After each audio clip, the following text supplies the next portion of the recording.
கூடவே தெரியறதுனால ஃபர்ஸ்ட் என்ன கிடைக்கும் ஆண்டர்பிரனர் ஆகிறதுல human experience and then human management. ஒரு 4 பேரை வச்சு உன்னால வேலை வாங்க முடிஞ்சாதான் உன்னால ஆண்டர்பிரனர் ஒரு பிசினஸே ரன் பண்ண முடியும். ஸோ இப்போ டெஃபினட்டாக அந்த லீடர்ஷிப் ஸ்கில் வந்து யார்கிட்ட இருக்கும், பையன்கிட்ட இருக்கும். ஏன்னா உன் ஜீனில் வந்து ஆட்டோமேட்டிக்காக நீ வந்து பிஸ்னஸ் பண்ணுறதுலாம் ஜீனில் வந்துடுது, பையன்கிட்ட இருக்கும். இவர் ஒரு தலைமுறை அந்த பிஸ்னஸ் பண்ணுறதுனால டெஃபினட்டாக வந்து அடுத்த தலைமுறைக்கு வந்து அந்த பிஸ்னஸ் எக்ஸ்பேண்ட் ஆகும்.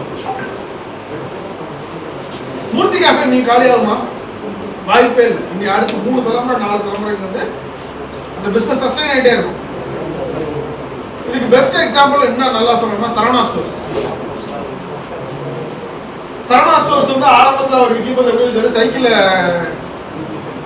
ஞாபகம் கட்டிக்கிட்டு வித்துக்கிட்டு இருந்தாரு. அப்புறம் படிப்படியாக ஒரு பாத்திர கடை வச்சாரு, அப்புறம் ட்ரெஸ் கடை வச்சாரு. இப்போ இன்னைக்கு வந்து இது ஒரு மிகப்பெரிய சாம்ராஜ்யமாக வளர்ந்து நிற்கும். சிம்பிளா சொன்னா ஃப்ரெண்டு ஒருத்தர் ஃப்ரெண்டோட அப்பா காரைக்குடியில் வந்து ஒரு எலக்ட்ரிக்கல் கடை சின்ன ஷாப்பாக வச்சுருக்காங்க. ஸோ ஆரம்பத்தில் அவர் வச்சுருக்கும் போது வந்து பார்த்தீங்கன்னா அந்தளவுக்கு பெரிய கன்ஸ்ட்ரக்ஷன்லாம் இல்லை. நான் சொன்னது வந்து ஒரு 1990 அந்த நேரத்தில். ஸோ அந்த நேரத்தில் இப்போ அதிகபட்சமான கன்ஸ்ட்ரக்ஷன்லாம் எதுவுமே இல்லை. எலக்ட்ரிக்கலோட ஜாமானோட ரெக்கமெண்ட் ரொம்ப கம்மியாக தான் இருந்துச்சு. ஆனால் அந்த பிஸ்னஸை விடாமல் அவங்க தாத்தா வந்து நான் வந்து உங்களோட இடத்துல வேலைக்கு போயிட்டுருக்கேன், ஸோ என்ன மாதிரி நீ வரக்கூடாது, நான் பிஸ்னஸை சஸ்டெயின் பண்ணுறதுக்கு காசு தரேன், நீ ரன் பண்ணு, கேன் சஸ்டெயின் அப்படிங்கிற மாதிரி அவர் சப்போர்ட் பண்ணி அந்த பிஸ்னஸை ரன் பண்ணுறாரு. ரன் பண்ணதுக்கப்புறம் இப்போ பார்த்தீங்கன்னா அந்த பில்டிங்கே அவரோடது கேஸ். ஏன்னா இன்னைக்கு வந்து கன்ஸ்ட்ரக்ஷன் ஃபீல்டு வந்து பயங்கரமாக டிராஸ்டிக்காக இன்க்ரீஸ் ஆயிடுச்சு. பட் காரைக்குடியில் எலக்ட்ரிக்கல் அப்படின்னா மக்கள்கிட்ட சலங்கை எலக்ட்ரானிக்ஸ். இப்போ நான் சொன்னோன்னா என்ன வந்து மூர்த்தி காஃபின்னு வருதுல, ஏன்னா நீ வந்து 2 தலைமுறையாக ரன் பண்ணும் போது என்ன ஆகுதுன்னா பிராண்ட் ஆகிடும். அந்த பேர் வந்து மக்கள் மத்தியில் பிராண்ட் ஆகிடும். அதுக்கு முதல்ல நீ ஓகே. சலங்கை எலக்ட்ரிக்கல்ஸை ரன் பண்ணுறதுக்கு அவங்க அப்பா சப்போர்ட் பண்ணுறாங்க. இன்னைக்கு நீங்கள் ரன் பண்ணுறதுக்கு government is ready to support. இந்த மாதிரி ஒரு ஆண்டர்பிரினர்ஷிப் கேரியரை சூஸ் பண்ணுறதுன்னா எப்படி பில்ட் பண்ணுறது அப்படிங்கிறது பற்றி தான் இந்த செஷன் ஃபுல்லாக. சரியா? ஸோ இப்போ ஆண்டர்பிரினருங்கிறது வந்து ஆண்டர்பிரினர்ஷிப்பில் வந்து ஆண்டர்பிரினர்ஷிப்புக்கு ஸ்டார்ட் அப்புக்கு என்ன டிஃபரன்ஸ்? ஃபர்ஸ்ட் ஆண்டர்பிரினர் யாரு?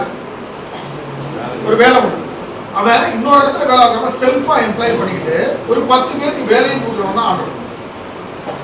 தானும் சஸ்டெயின் பண்ணிக்கிட்டு ஒரு 10 பேரை வாழ வைக்கிறவனுக்கு பேர் தான் ஆண்டர்பிரினர்.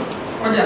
அதே ஸ்டார்ட் அப்ங்கிறவன் யார் அப்படின்னா ஆண்டர்பிரினருங்கிறவன் எக்ஸிஸ்டிங் பிஸ்னஸ் இருக்குல்ல, ஏற்கனவே இருக்க பிஸ்னஸ், அந்த பிஸ்னஸை ரெப்ளிகேட் பண்ணுவோம். ஃபார் எக்ஸாம்பிள் டீ கடை மாதிரியே நான் ஒரு டீ கடை வைக்க போகிறேன், ஒரு ட்ரெஸ் கடை வைக்க போகிறேன். இங்கே வந்து எது இனோவேஷனுங்கிற பார்ட்டே வராது. இங்கே என்ன வரும், ஏற்கனவே இருக்க பிஸ்னஸ் அதே மாதிரி ஒரு பிஸ்னஸ் இன்னொரு இடத்துல ஆரம்பிக்கும். ஸோ இது இப்போ ட்ரெஸ்ஸு கடைன்னா ட்ரெஸ்ஸு கடைக்கு பற்றி மக்கள்கிட்ட அவேர்னஸ் இருக்கும். இப்போ நான் ஒரு தொழில் பண்ணுறேன், ஹோட்டல் வைக்கிறேன் அப்படின்னா ஹோட்டலில் அப்போ தோசை கிடைக்கும், இட்லி கிடைக்கும், பரோட்டா கிடைக்கும் அப்படிங்கிற என்ன கிடைக்கும் அப்படிங்கிற அவேர்னஸ் எனக்கு தெரியும் மக்களுக்கு. அவங்களுக்கு பேர் வந்து ஆண்டர்பிரினர். ஸோ இப்போ எக்ஸிஸ்டிங் பிஸ்னஸை நீ பண்ணா அப்படின்னா அதுக்கு பேர் ஆண்டர்பிரினர். ஸ்டார்ட் அப்ங்கிறது வந்து நீ தான் புதுசாக அந்த ப்ராடக்டே கொண்டு வர மாதிரி மக்களுக்கு அதை பற்றி எதுவுமே தெரியும்.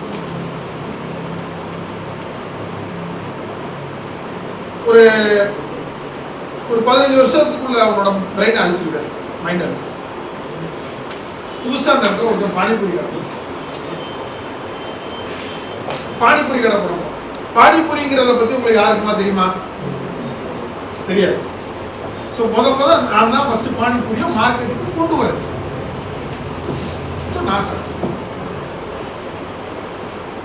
புரியுதா? வித்தியாசம் தெரியுதா? இல்லாத ஒரு தொழில புதுசாக ஒன்று உருவாக்குனீங்கன்னா அதுக்கு பேர் ஸ்டார்ட் அப். இருக்கிற தொழிலை அப்படியே ரெப்ளிகேட் பண்ணிட்டு அதே மாதிரி பெரிய பிஸ்னஸ் பண்ணுறேன். மாட்டு பண்ண வச்சுருக்கேன், ஒரு இடத்துல மாட்டு பண்ண லோனை வாங்கி பண்ணியிருக்கேன், இன்னொரு மாட்டு பண்ண வைக்க போகிறேன் அப்படின்னா அதோட மாடலை அப்படியே ரெப்ளிகேட் பண்ணி இன்னொரு இடத்துல மாட்டு பண்ண வைக்கிறேன். So there is no change. இப்போ அதே மாட்டு பண்ணையில் நான் என்ன பண்ண போகிறேன்னா பாலை வந்து கெட்டு போகாமல் நான் டெலிவரி கொடுக்குறதுக்கு வந்து ஒரு சிஸ்டத்தை கொண்டு வரேன். அதுக்கு ஒரு ஆப் டெவலப் பண்ணி ஃப்ரெஷ்ஷாக பாலை கொண்டே சப்ளை பண்ண போகிறேன். அந்த மாதிரி ஒரு சிஸ்டத்தை பில்ட் பண்ணுறேன் அப்படின்னா அது ஸ்டார்ட் அப். ஓகே.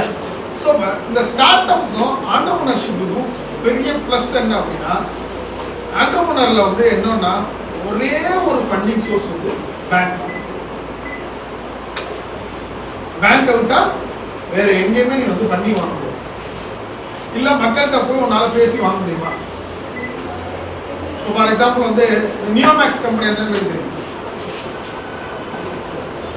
நியோமேக்ஸ் ஒரு company, multi level marketing company. சரி, ஆம்வே பத்தி எத்தனை பேர் தெரியும்? ஆம்வே தெரியுமா தெரியாது? ஆம்வே தெரியாது. சரி, வேற ஏதாவது எம்எல்எஃப் கம்பெனி? ஏன்னா நமக்கு வந்து சந்தைப்படுத்துறதுக்கு, மார்க்கெட்டிங் இன்ஃப்ளூயன்ஸ் பண்றதுக்கு, மக்களை இன்ஃப்ளூயன்ஸ் பண்றது விஷயம் சொல்லி இப்போ வரைக்கும் நம்ம என்ன பண்ணிட்டு இருக்கோம்? சயின்ஸ் அண்ட் இன்ஜினியரிங், வந்து ஏதாவது ஒரு டிகிரி எக்ஸாம் எழுதுறது, பாஸ் பண்ணுறது, இது ரிலேட்டடாக தான் போயிட்டு இருக்கிறதா. ஒரு 4 பேர் முன்னாடி உட்கார வச்சு நீ பேசுறவங்களை வந்து இன்ஃப்ளூயன்ஸ் பண்ண முடியுமா? யாருக்குனால ஒரு 4 பேர் உட்கார வச்சு பேசி இன்ஃப்ளூயன்ஸ் பண்ண முடியுமா? So influencing skill, leadership skill, அப்புறம் வந்து நம்மளோட செல்ஃப் டெவலப்மெண்ட், இது எல்லாமே ஒரு ஆண்டர்பிரனர் ஒரு ஸ்டார்ட் அப் ஆரம்பிச்சுன்னா வில் கெட் இட். ஏன்னா நீங்கள் வந்து அந்த அந்த பாதையில் போகும்போது நிறைய கற்றுக்குவது. ஓகே, ஸோ இப்போ இந்த ஆண்டர்பிரனர்ஷிப்புங்கிறது வந்து என்ன, already existing business, only source வந்து பேங்க் தான். அதே வந்து நீ இனோவேஷன் அப்படிங்கிற மெத்தட் பார்த்துட்டீங்கன்னா, இனோவேஷனில் you get funding as a free of cost.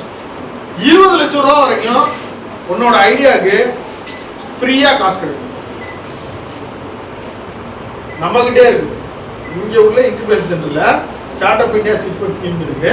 அந்த ஸ்கீமில் உன் ஐடியா பெஸ்ட்டாக இருந்துச்சு அப்படின்னா அந்த ஐடியா டெவலப் பண்ணுறதுக்கான சப்போர்ட் 20 லட்சம் ரூபா வரைக்கும் கவர்மெண்ட் ஃப்ரீயாக இருக்கும்.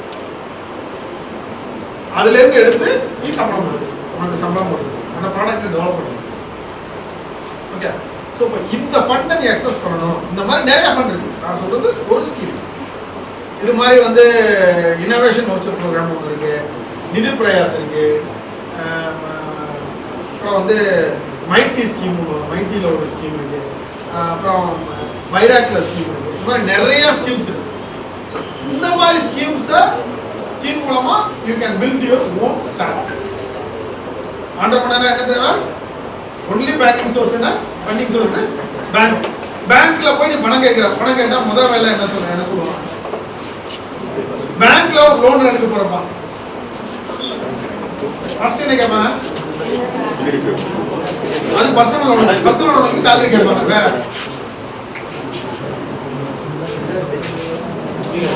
ஏய் don't talk noni.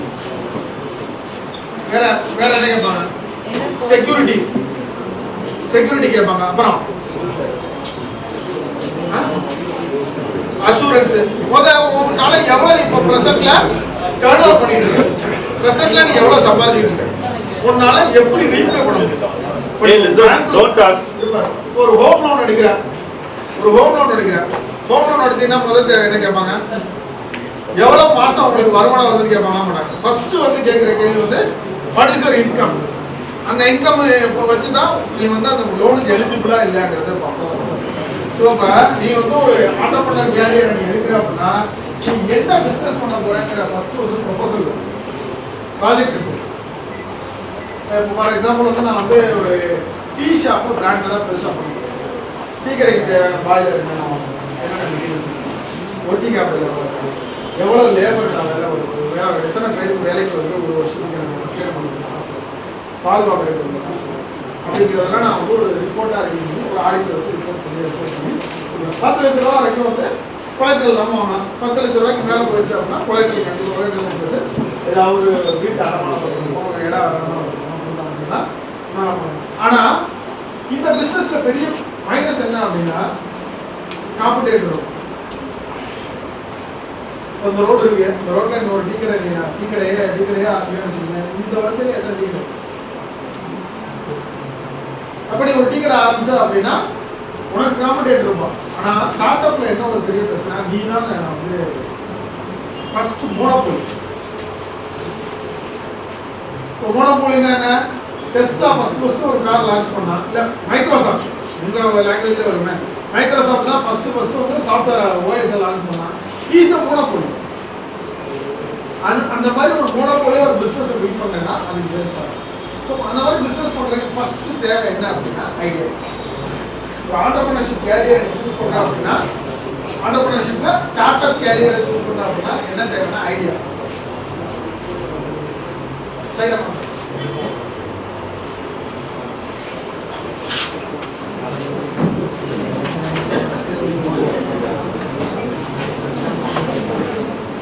So idea is an innovation.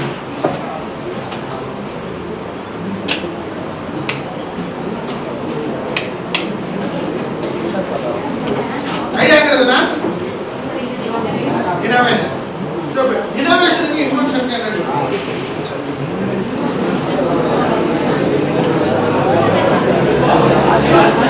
invention ku oral international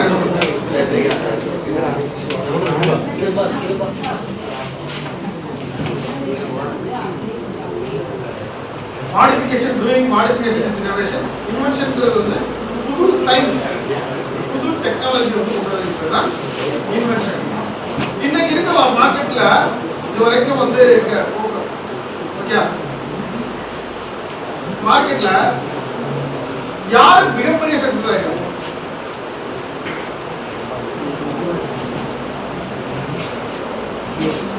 innovation வந்து ஏதாவது புதுசா ஒரு பொருள் கண்டுபிடிக்கிறாங்க, மார்க்கெட்டிங்ல ஒரு இனோவேஷன் கொண்டு வரலாங்களா? மார்க்கெட்டிங்ல ஒரு இனோவேஷன் கொண்டு வரலாம். சிம்பிள் வோடாஃபோன் இல்ல, வோடாஃபோன் பொம்மை, வோடாஃபோன் வந்து எப்படி மார்க்கெட் பண்ணா பார்த்தா அப்புறம் வந்து பொம்மை. ஸோ ஒரு பிசினஸ் மார்க்கெட்ல லான்ச் பண்றதுக்கு லிசன் பா, பேசாதப்பா. ஒரு பிசினஸ் மார்க்கெட்ல லான்ச் பண்றதுக்கு நான் புதுசா ஒரு ப்ராடக்ட் மூலமா மார்க்கெட்ல லான்ச் பண்ணாரு. That is also an innovation. இனோவேஷன்ங்கிறது வந்து ஒரு புது பொருளை உருவாக்குறது மட்டும் இல்லை, சிஸ்டம்ல இனோவேஷன். ஒரு பெரிய ஹாஸ்பிட்டல் ரன் பண்றாங்க, அந்த ஹாஸ்பிட்டல்ல வந்து ஹாஸ்பிட்டல் மேனேஜ்மெண்ட்டுக்கு ஒரு சிஸ்டத்தை உருவாக்குறது, அதுக்கு ஒரு சாஃப்ட்வேர் டெவலப் பண்றாங்க. That is also an innovation. So inventionங்கிறது வந்து existing technology, innovationங்கிறது வந்து modifying that existing technology to build a business. That is called innovation. இப்போ பாருங்க நல்ல டெஸ்லாவோட அந்த ராக்கெட் கம்பெனி தானே SpaceXல என்ன இனோவேஷன் இருக்கு? இப்போ என்ன பண்ணாங்க?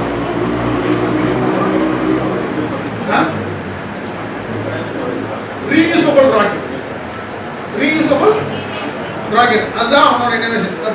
சொல்றதுக்கு ரொம்ப சிம்பிளா இருக்கும், ரீயூசபிள் ராக்கெட். பட் அதை உருவாக்குறதுக்கு he built a team, அதை லைஃப் கொடுங்க சரியா, ரீயூசபிள் ராக்கெட். இன்னொன்று ஒரு பெரிய ஒரு இனோவேஷன் பண்ணாரு ராக்கெட் இன்வென்ஷன்ங்கிறது ராக்கெட்டுங்கிறது வந்து அது இவர் அதில் ஒரு சின்ன மாடிஃபிகேஷன் பண்ணி ரீயூசபிள் ராக்கெட்டாக மாற்றாரு. இன்னொன்று பெரிய மாடிஃபிகேஷன் அதில் பண்ணி என்ன பண்ணி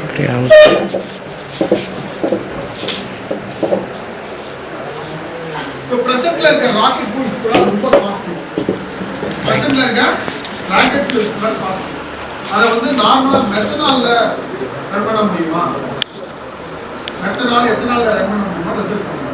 that is called invention.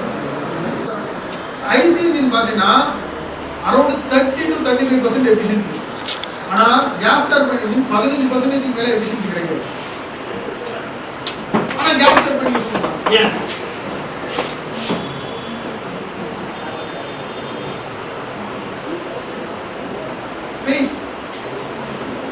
Wait ratio connect பண்ண பார்த்தீங்கன்னா ஐசி இன்ஜினோட வெயிட் ரொம்ப ஜாஸ்தியாக இருக்கும், கேஸ் டர்பைன் இன்ஜின் வெயிட் கம்மி. ஸோ அந்த வெயிட் ரேஷியோ கால்குலேட் பண்ணி நீங்கள் லோடு கொடுக்கும்போது gas turbine engine is viable then IC engine. So உங்கள் சாஃப்ட்வேர்லேயே சொல்லுங்களேன், உங்கள் சாஃப்ட்வேரில் இந்த மாதிரி ஏதாவது ஒரு எக்ஸாம்பிள் ஏதாவது பார்த்துருக்கீங்க?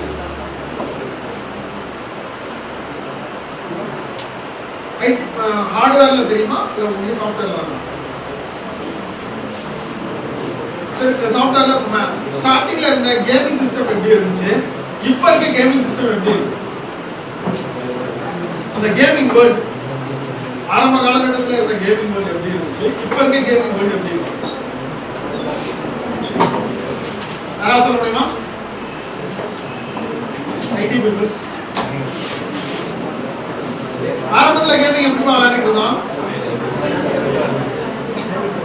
கம்ப்யூட்டர்ல கேம் விளையாண்டுட்டு இருந்தோம். இல்லை அந்த மரியோ சூப்பர் மரியோ அந்த மாதிரி செட்டப் தான் இருந்துச்சு. அதுக்கப்புறம் வந்து நான் வந்து கம்ப்யூட்டர்ல கேம் ரன் பண்ண எனக்கு தேவை அதிக கிராஃபிக்ஸ் கார்டு தேவைப்பட்டுச்சு. சிஸ்டமோட ஏன்னா பெரிய பெரிய சாஃப்ட்வேர்ஸ் பெரிய பெரிய கேமிங் சாஃப்ட்வேர் கிரியேட் பண்ண அதுக்கு அதிகமான அடிஷனலாக கிராஃபிக்ஸ் கார்டு தேவைப்பட்டு சிஸ்டமோட பர்ஃபார்மன்ஸ் அதிகமாக தேவைப்பட்டுச்சு. ஆனால் இப்போ மொபைலே பண்ணணும். என்ன பண்ணிருப்பாங்க இந்த கேப்?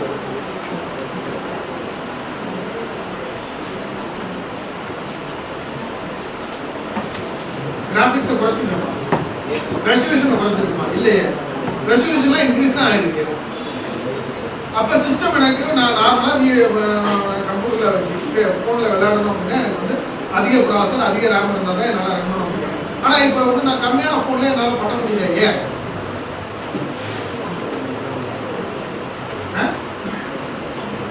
சும்மா சொல்லுங்க. இந்த கிராஃபிக் கார்டு ரெண்டலு, கிராஃபிக் கார்டு வந்து இந்த கிரிப்டோ கரன்சி மைனிங் அதை பற்றிலாம் கேள்விப்பட்டீங்களா? Crypto mining, cryptocurrency mining. Second year IT crypto பற்றி தெரியுமா? கிரிப்டோ காயின் இருக்குல்ல, இந்த கிரிப்டோ காயினை மைனிங்னு ஒரு டெக்னாலஜி இருக்கு. கிரிப்டோ காயினிங் வந்து சம்பாதிக்கிறது ஆன்லைன், அதை மைண்ட் பண்றதுக்கு ஒரு டெக்னாலஜி பண்றாங்க. நிறைய பேர் அவங்க ஒரு பிசினஸாவே பண்ணிட்டு இருக்காங்க. யாருக்காவது தெரியுமா?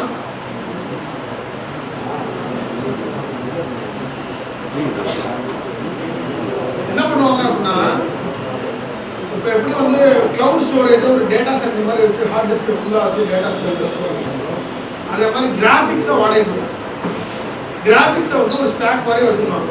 டோட்டலாக ஒரு சிஸ்டம் நெட்டு கனெக்ட் பண்ணி நிறைய கிராஃபிக் கார்டை வந்து நெட்டில் கனெக்ட் பண்ணிடுவாங்க. இப்போ யாராவது கேம் விளையாடுறாங்க அப்படின்னா இந்த கிராஃபிக் கார்டை எடுத்து ப்ராசஸ் பண்ணி கொடுப்பாங்க. ஸோ இப்போ எத்தனை தடவை அவன் கிராஃபிக் கார்டை யூஸ் பண்ணுறான் கண்டினியூஸ் ஆகிட்டு கிரிப்டோவில் டேட்டாவை வந்து மைனிங் ஆகிடும். சாஃப்ட்வேரில் கிரிப்டோவாக காசாக கிரெடிட் ஆகிட்டு அதுக்கு பேர் கிரிப்டோ கரன்சி. ஸோ இது வந்து கரன்சி மைனிங்னு நார்த்தில் நிறைய பேர் பண்ணியிருக்காங்க. தமிழ்நாட்டில் பெருசாக யாருக்கும் தெரியாது. ஒரு 5,000 பேர் பண்ணியிருக்காங்கன்னு வச்சுக்கோங்க. ஏன்னா இங்கே கரண்ட் பில்லு கூடங்கிறனால சோலார் போட்டு ரன் பண்ணால் மட்டும்தான் அது ரொம்ப பயப்படும். ஏன்னா ஒரு கிராஃபிக் கார்டோட காஸ்ட் எவ்வளோ வரும்? ஒரு கிராஃபிக் கார்டோட காஸ்ட் எவ்வளோ வரும்? ஒரு நார்மலாக ஒரு 8 GB கிராஃபிக் கார்டு வரும். எவ்வளோ வரும்? அப்டேட்டடாக இருக்குது இல்லையா? 40,000 ரூபா வருமா? இந்த மாதிரி ஒரு 10 கிராஃபிக் கார்டு ஒரு சிங்கிள் மதர் போர்டில் அசம்பிள் பண்ணிடுவாங்க. சிங்கிள் மதர் போர்டில் அசம்பிள் பண்ணி அடிஷனலாக ஒரு சிஸ்டத்தோட கனெக்ட் பண்ணி வச்சுருவாங்க. ஸோ இந்த கிராஃபிக் கார்டை யூஸ் பண்ண போட்டு யூஸ் பண்ணுவோம் காசு. இப்போ டோட்டல் இன்வெஸ்ட்மெண்ட் ஒரு 10 லட்ச ரூபா போட்டு கிராஃபிக் கார்டு பண்ணுறேன்னு வச்சுக்கோங்க. ஒரு வருஷத்தில் ஒரு 5 லட்ச ரூபா சம்பாதிக்கலாம். 2வது வருஷம் வந்து ஃபர்ஸ்ட் வருஷத்துல நீ போட்ட காசு எடுத்துடலாம். 2வது வருஷத்துலேருந்து அப்படியே டபுள் ஆகிட்டே இருக்கும். ஆமாம். 2வது கிரிப்டோ மைண்ட் பண்ணுறதுக்கு இப்போ நான் வந்து வீட்டில் வந்து ஒரு சின்ன ஸ்பேஸில் இந்த கிரிப்டோ போட்டு ரன் ஆகிட்டு இருக்கேன். கரண்ட்டுக்குள்ள மட்டும் நான் மாஸ்டர் மாதிரி கண்டிப்பேன். வருமானம் நான் எடுக்கிறேன் எப்போ கிரிப்டோ எழுதோ அப்படின்னு நான் சொல்லி கிரிப்டோ மைண்ட் பண்ணி ஒரு இன்வெஸ்ட்மெண்ட்டாக பார்க்குறேன். ஒரு 3 வருஷம் நீ வந்து கடன் கரண்ட்டுக்குள்ள மட்டும் கண்டிப்பேன். 3 வருஷத்துல உங்களோட கிரிப்டோவோட இது வந்து எப்படி பார்த்தாலும் ஒரு 10 to 20 காயின் வாங்கிடுவீங்க. ஒரு காயின் கிரிப்டோ காயினோட இன்னைக்கு ரேட் எவ்வளோ? கிரிப்டோ காயின் வரும்போது என்ன பிரைஸ்ல இருந்துச்சு, இன்னைக்கு பிரைஸ் என்ன ரேட்?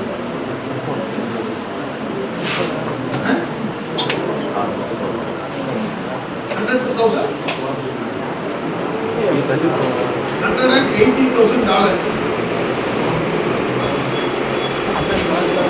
ஸ்டார்டிங்ல $1,000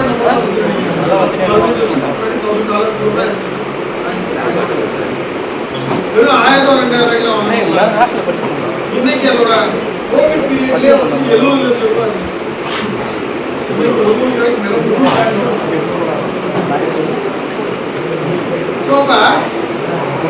இந்த ஆண்டர்பிரினர்ஷிப் கேரியர்ல ஸ்டார்ட் அப் கேரியர்ல என்ன ஒரு பெரிய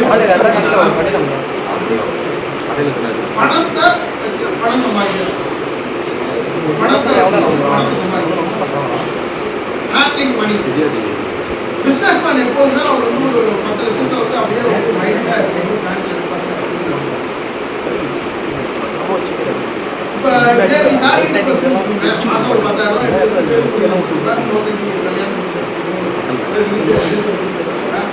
அந்த காசை பணத்தை திருப்பி வந்து பணமாக சம்பாதிக்கிறது ஒரே ஒரு பெரிய ப்ளஸ் என்னன்னா, ஒரு சில பேர் மட்டும் அதில் என்ன பண்ணுவாங்கன்னா மியூச்சுவல் ஃபண்டு இந்த மாதிரி ஏதாவது இன்வெஸ்ட்மெண்ட் பண்ணுவாங்க. ஒரு சில பேர் என்ன பண்ணுவாங்கன்னா லேண்டில் இன்வெஸ்ட் பண்ணுவாங்க. லேண்டில் இன்வெஸ்ட் பண்ணால் என்ன ஆகும்?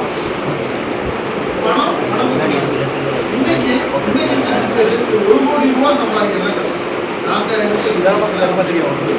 லட்சம் ரூபா சம்பாதிக்கிறோம். இன்னைக்கு 1 கோடி ரூபா சம்பாதிக்கிறோம். 1 கோடி ரூபா நீ சம்பாதிக்கணும்னா பணத்தை சம்பாதிக்கணும். வழிநடத்த தெரிஞ்சால் எங்கே இன்வெஸ்ட் பண்ணணும், எப்படி அந்த பணத்தை வந்து அடுத்த ஸ்டேஜ். ஸோ ஆண்டர்ஷிப் கேட்டகரியில் என்னென்ன பண்ணுவேன் கற்றுக்குவேன், டிசிப்ளின் கற்றுக்குவேன், மணி மேனேஜ்மெண்ட் கற்றுக்குவேன், செல்ஃப் சஸ்டெயினாக இருப்பேன், லீடர்ஷிப் ஸ்கில் இருக்கும். ஓகே, எல்லாம் வந்து ஆண்டர்பிரினர்ஷிப்போட ஒரு தேவை. இதோட நெகட்டிவ் பாயிண்ட்ஸ் எப்போதுமே ஒரு ரூபா காயின் தான் அது ஒரு ரூபா ஆகிடும். இன்னொன்று என்ன நெகட்டிவ் பாயிண்ட்ஸ், இனிஷியலாக நீ தான் முதல் தலைமுறை இப்போ பிஸ்னஸ் பண்ணாங்கன்னா மார்க்கெட்டிங் ஃபினான்ஷியலாக ஸ்டெபிலிட்டி பணம் இருந்தும் பொருளை விற்க முடியாமல் பொருளை விற்கும் அதுக்கு லாபம் கரெக்டாக எப்படி வந்து ஃபிக்ஸ் பண்ணுறதுன்னு தெரியும். இந்த மாதிரி விஷயங்கள் எல்லாம் வந்து அடிபடு. வேலைக்கு ஆள் இல்லை, இன்னைக்கு கரண்ட் இல்லை, இந்த மாதிரி பிரச்சனை, ப்ரொடக்ஷன் கரெக்டாக டைம் கொடுக்கணும், ஞாபகம் இந்த மாதிரி பிரச்சனைலாம் நிறையா வருது. பட் அதெல்லாம் ஃபேஸ் பண்ணி போனோம்னா once you automate the business automate பண்ணிட்டா அப்படின்னாலே நீ இந்த இடத்துல இருந்துட்டு மானிட்டர் பண்ணி போகலாம். பிஸ்னஸ் ரன் ஆட்டோமேட்டிக்காக ரன். ஸோ இப்போ ஆண்டர்பிரினர்ஷிப் காரில் ஆண்டர்பிரினர்ஷிப் பேசி இனோவேஷன் என்ன சொல்லணும்னா, இனோவேஷனுக்கும் இன்வென்ஷனுக்கும் என்ன டிஃபரன்ஸ்? சரி, இப்போ இனோவேஷன் எப்படி பண்ணுறது? இனோவேஷன் எப்படி பண்ணுறது? மோட மாற்றிடும் ஃபுல் ஸ்பீடு.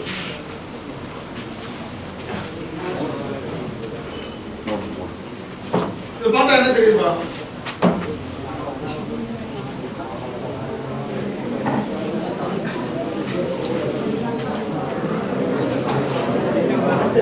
சொல்லுங்க. இதுல யாரு வந்து இனோவேட்டர், யாரு வந்து பிசினஸ் மேன்? இனோவேட்டர்ங்கிற பிசினஸ் மேன் வேற என்ன செய்யப்படுறான், அதை போட்டு காலாக்குனாவே. ஸோ இன்வென்டர் வந்து பேப்பர் பப்ளிஷிங் அந்த மாதிரி தான் இருப்பாங்க. அதை பிஸ்னஸாக மாற்ற தெரியாது. இப்போ டயரை ஒருத்தவங்க கண்டுபிடிச்சிருப்பான், இன்ஜினை ஒருத்தன் கண்டுபிடிச்சிருப்பான், கியர் பாக்ஸ் ஒருத்தன் கண்டுபிடிச்சிருப்பான். இதெல்லாம் ஒன்று சேர்த்து ஒரு பிஸ்னஸாக மாற்றுறாங்கல்ல. இப்போ எடிசன் வந்து பல்பை கண்டுபிடிச்சாரு. எடிசன் ஃபுல்லாக இன்வென்ட் பண்ணாரா? கிடையாது. ஐன்ஸ்டீன் அதுக்கு முன்னாடி வந்து ஐன்ஸ்டீனு அந்த ரே தியரி, எலக்ட்ரான் தியரி இதெல்லாம் நிறைய பேர் பேப்பராக பப்ளிஷ் பண்ணியிருந்தாங்க. நம்ம இன்னும் அந்த புக் கல்ச்சரோட நிற்கிறோம். அந்த பப்ளிகேஷன்ஸ் யாரும் படிக்கிறது இல்லை, ரிசர்ச் பப்ளிகேஷன்ஸ். அவர் வந்து அந்த ஃபேரடேஸ் லா ஆஃப் இன்டராக்ஷன் இருக்குல்ல, ஸோ அது வந்து ஒரு லாவாக சொன்னாங்க. அது ஒரு ஜெனரேட்டராக மாற்றினாங்க. ஜெனரேட்டராக மாற்றி பெருசாக வந்து பிளான்ட்டு போட்டு ஃபுல்லாக சப்ளை பண்ணுறாரு. ஜெனரல் எலக்ட்ரிக் லிமிடெட் அவரோட கம்பெனி பேர். பல்ப், பல்ப்ல என்ன இனோவேஷன்? பல்ப் அவர் வந்து எப்படி கண்டுபிடிச்சாரு தெரியுமா? அதுக்கு முன்னாடி வரைக்கும் பல்ப் எப்படி இருந்துச்சுன்னா, பெரிய ஒயரை சுற்றி சப்ளை பண்ணுறோம், பழுத்து நான் கரண்ட் ரெண்டு பக்கம் கரண்ட்னா கரண்ட் ஹீட்டாக ஜெனரேட். அந்த ஹீட்டு மூலமாக தான் வந்து வெளிச்சம் தெரிஞ்சு போச்சு. இப்போ எப்படி நம்ம வந்து விளக்கு பற்ற வச்சா மஞ்சள் கலர் விளக்கி. ஸோ இப்போ இதில் என்ன பிரச்சனை இருக்குது அப்படின்னா, ஹீட் பண்ணும்போது ஆக்சிடைஸ் ஆகிடுச்சுன்னா சாம்பல் ஆகிடும். இதுக்காக என்ன பண்ணுறாருன்னா ஒரு கிளாஸை போட்டு உள்ள வேக்கம் எடுத்துருப்பாங்க. அப்புறம் அவர் கண்டுபிடிச்சது வந்து டாக்கிங் மிஷின் கண்டுபிடிச்சார், பேசுகிற மிஷின். அதாவது ஒரு ஒரு நம்ம அந்த சவுண்ட் வந்து வேவ்ஸா டிரான்ஸ்மிட் ஆகும் ஒரு தியரி. வேவ்ஸா அதை வச்சுதான் இந்த தீப்பெட்டியில மூளை கட்டிட்டு ஒரு பக்கம் இங்கே நம்ம பேசணும்னா அடுத்த பக்கம் கேட்கும். இது தியரி. இதை எப்படி ஒரு மிஷினா மாத்தலாம்? இது எப்படி ஒரு மிஷினா மாத்தலாம்? என்ன பண்ணாரு? ஒரு மைக் மாதிரி செட் பண்ணாரு. அதுல இருந்து மெழுகு வீல், இந்த வீல்ல பேசுறது மெழுகு வீல் அப்படிங்கிறது. திருப்பி மெழுகு வீல சுத்த விட்டாரு. அதுல இருந்து ரெக்கார்ட் ஆகிற ரிட்டர்ன் வர்றது வந்து ஸ்பீக்கர். இப்ப அஸ் இனோவேட்டரா இவரே உட்கார்ந்து அந்த மெழுகு வீல் செய்யல, இவரே உட்கார்ந்து ஒரு ஸ்பீக்கரும் மைக்கும் செய்யல. மைக் செய்கிறவன்ட்ட ஒருத்தர் மைக்கை கொடுத்துட்டாரு செய்ய சொல்லி, வீல் செய்கிறவன்ட்ட வீல செய்ய சொல்லிட்டாரு, எலக்ட்ரானிக் செய்கிறவன்ட்ட. இதெல்லாம் ஒன்று சேர்ந்து அசம்பிள் பண்ணி பண்ணாங்க. ஸோ இனோவேஷன்ங்கிறது அதுதான். ஸோ இப்போ இனோவேஷன்ங்கிறது எங்கே இருக்கு, எங்கே ஆரம்பிக்கும் அப்படின்னா ஒரு ப்ராப்ளத்தை ஐடென்டிஃபை பண்ணும்போது. ப்ராப்ளம்னா என்ன? இப்போ நான் வந்து ஒரு பிஸ்னஸ் மேன் மைண்ட் செட். இப்போ நீங்கள் எல்லாம் ஒரு பிஸ்னஸ் மேன் மைண்ட் செட், நான் ஒரு பிஸ்னஸ் மேன் மைண்டில் வச்சுக்கணும். இப்போ பிஸ்னஸ் மேனாக இருக்க அப்படின்னா நீ பார்க்கறது எல்லாமே சம்பாதிக்கிறது எப்படி சம்பாதிக்கணும். ஓகே, இப்போ you are entering into tea shop. ஒரு டீ கடையில் போய் டீ சாப்பிட்ற, ஏதாவது தொழில் பண்ணுறது ஆர்வத்தோட, பிஸ்னஸ் பண்ண ஆர்வத்தோட இருக்க ஒரு டீ கடைக்கு போகலாம். டீ கடையில் என்னென்ன பிஸ்னஸ் ஆப்பர்ச்சுனிட்டி வரும் சொல்லுங்க.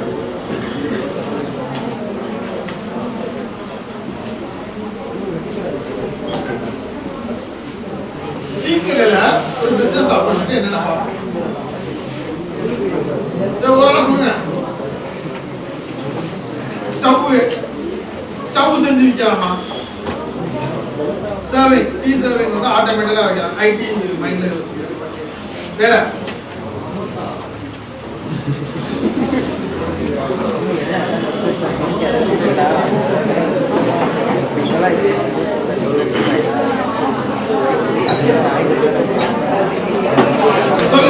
ஒவ்வொரு டீம் எத்தனை பேர் மார்க் எடுக்கிறீங்க? மார்க் கல்ச்சர்ல வச்சாதான் எல்லாம் ஓடுவீங்க. அதனால சரி மார்க் கல்ச்சர்ல வச்சுக்கோங்க. ஒவ்வொரு ரோக்கும் ஒரு பாயிண்ட். எந்த ரோ வந்து அதிகமா ஸ்கோர் பண்ணுறோம். ஒரு டீ கடையில் என்னென்ன ப்ராப்ளம் ஆகும்? சும்மா சொல்லுங்க.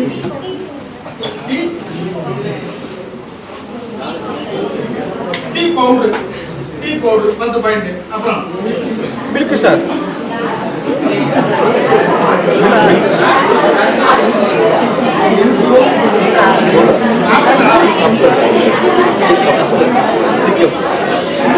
இன்ஃப்ராஸ்ட்ரக்சர். டீ கடை வந்து ஒரு பிராண்ட் நாம வித்துக்கிட்டு இருக்கான். ஒரு டீ ஷாப் பார்க்கறதுக்கு அது வந்து ஒரு கிளீனஸா இல்ல. இதை வந்து ஒரு கிளீனா போட்டு ஒரு பேர் வச்சு பிராண்டிங் பண்ணி என்னால வந்து ஒரு மேட்சஸ் பண்ணுறது ஹைஜீனிக்கா, அது ஒரு இனோவேஷன். சரி, அப்புறம் வேஸ்ட் தூள் எத்தனாவது ரவுண்டு? இது ஒரு 10 பாயிண்ட், 20வது பாயிண்ட், இதுக்கு ஒரு 10 பாயிண்ட். என்ன டீ கப் வேஸ்ட் தூளை எடுத்து ஏதாவது வந்து உரமா மாத்தலாம். இல்ல வேற ஏதாவது ஒரு ரோஜா பூ அடிக்கிற செடி வளர்க்குறவங்களுக்கு ஒரு பேக்கேஜிங் பண்ணி நான் பேக்கெட்டாக பேக்கிங் பண்றேன். பேக்கிங் பண்ணிட்டு உன் பேர் போடுற ஸ்டிக்கரிங் போடுறா, போட்டுட்டு அமேசான்ல டீ தூள் வேணுமா, ரோசா பூ டீ தூள் வேணும், வாட்டர் இட் மேபி ஓகே அது பண்ணலாம். வேற ரோசன் எஃப்எஸ்எஸ் சர்டிஃபிகேட் எடுத்து கொடுக்குறது. சர்டிஃபிகேட் இல்லாம ரன் பண்ணுவான். நான் சர்டிஃபிகேட் இஷ்யூ பண்ற ஐடி பீப்புள நான் ஒரு ப்ரொவைடரா இருக்கேன். எஃப்எஸ்எஸ் சர்டிஃபிகேட் எடுத்து கொடுக்குற ப்ரொவைடரா இருக்கேன். அது ஒண்ணு. வேற வாயில் செஞ்சு வச்சாங்க அந்த காசு இந்த ரோல்ல இருந்து வரலாம். கடைசி ரோல்ல இருந்து வரேன். நீங்க இப்போ கடைசி ரோல்ல இருந்து வரலாம். ஆனா கடைசி ரோல்ல இருந்து நிறைய பிசினஸ் பண்ணுவீங்க. ஆனா கடைசி ரோல்ல எல்லாரும் உள்ளே ஸ்நாக்ஸ் டீ கடையில போனா இந்த ப்ராப்ளத்தை பார்க்காம இருக்கவே மாட்டாங்க. சமோசா சார், டீ கடை வடக்கடை சேர்ந்து இருக்கிற கடையில போனா இந்த ப்ராப்ளத்தை பார்க்காம இருக்கவே மாட்டாங்க.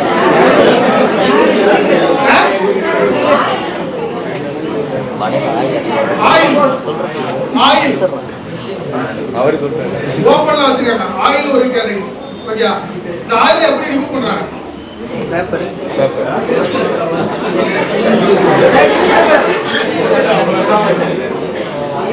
Is it hygienic? சார் அது மற்ற பக்க விளைவுகள் என்னென்ன யூஸ் பண்றாங்க? பக்க விளைவுகள் அமைதியாரு தம்பி மற்ற பக்க விளைவுகள் என்னென்ன வரும் அதனால அப்படி சாப்பிட்றதுனால?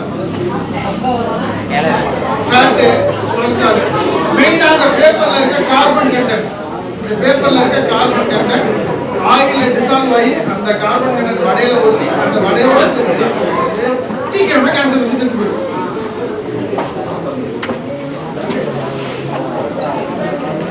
இது ப்ராப்ளம். இதுக்கு ஒரு சொல்யூஷன் கண்டுபிடிக்கும். இந்த ப்ராப்ளத்தை கண்டுபிடிக்கிறதுக்கு நான் ஒரு பெரிய இன்ஜினியரா இருக்கணுமா?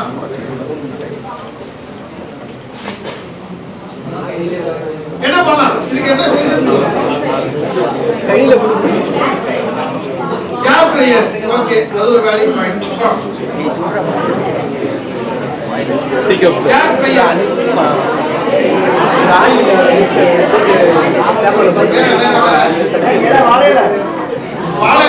வாழல பக்கத்துல வாழலை கிழிச்சு வச்சிருது. நீ காசு சம்பாதிக்கிற மாதிரி யோசி. நீ எப்படி சம்பாதிப்பாதுல? வாழலே அவன் கடைக்காரனே கிழிச்சு வச்சுவானே. நீ எப்படி சம்பாதிப்பா? ஆண்டர்பிரனரா நீ எப்படி சம்பாதிப்பாது?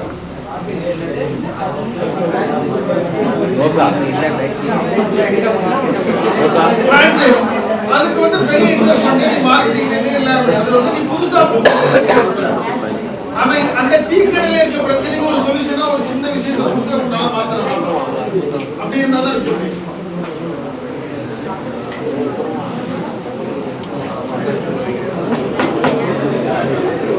சின்னமா ஒரு மிஷின், சரியா? சின்னமா ஒரு மிஷின் அந்த வடகரை டப்பா பக்கத்துல மாட்டி வச்சிருக்காங்க. வடையை தூக்கி அதுல போட்டு 2 சுத்து சுத்தா போதும். ஆயில் பூரா வெளியில வந்துடும்.